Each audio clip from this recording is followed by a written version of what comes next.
अखिलेश ने डिनर के लिए बुलाया तो विधायकों ने पेट दर्द का बहाना बनाया, फिर चुनाव में कर दिया खेल। सपा के साथ मोए मोए, योगी ने डिनर में ऐसा क्या खिलाया, अखिलेश की विधायकों का मन बदल गया।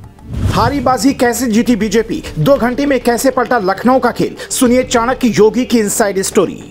हार कर जीतने वाले को बाजीगर कहते हैं, ये बात अक्सर लोग कहते हैं, लेकिन अब इस लाइन को बदल दीजिए और कहिए कि हारी हुई बाजी जीतने वाले को योगी कहते हैं। जिस राज्यसभा चुनाव में जीत के लिए सपा को सिर्फ 2 वोटों की जरूरत थी और बीजेपी को 10 वोट चाहिए थे, उसमें भी सीएम योगी ने अपने चाणक्य वाले दिमाग से बीजेपी की जीत सुनिश्चित कर दी। और ये हुआ कैसे, इसकी इनसाइड स्टोरी सुनिए। उससे पहले यह तस्वीर देख लीजिए। 32 सेकंड के इस वीडियो ने अखिलेश यादव समेत हर सपाई की धड़कनें बढ़ा रखी हैं। हर कोई यही सोच रहा है कि अगर ऐसा हो रहा है तो फिर लोकसभा चुनाव में क्या होगा।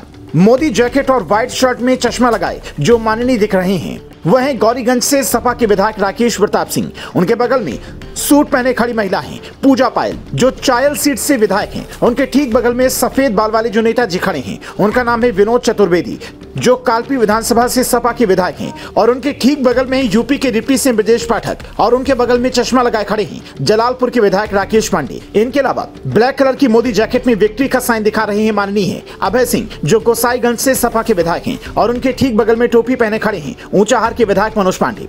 ये वो विधायक हैं जिन्होंने अखिलेश यादव को धोखा देकर एनडीए प्रत्याशी संजय सेठ के समर्थन में राज्यसभा चुनाव में वोट डाला, मतलब क्रॉस वोटिंग की, और फिर ब्रजेश पाठक के साथ आकर तस्वीरें भी खिंचवाई। इनके अलावा राजा भैया ने भी अपने एक और विधायक के साथ बीजेपी के पक्ष में वोट किया और मामला पलट गया। लेकिन सवाल यह है कि सीएम योगी ने आखिर किया कैसे, क्योंकि 24 घंटे पहले तक तो अखिलेश यादव भी यही दावा कर रहे थे कि हमारे तीनों प्रत्याशी जीतेंगे। तो इस सियासी खेल की शुरुआत होती है 26 फरवरी की रात से। सीएम योगी आदित्यनाथ ने डिनर के लिए विधायकों को बुलाया।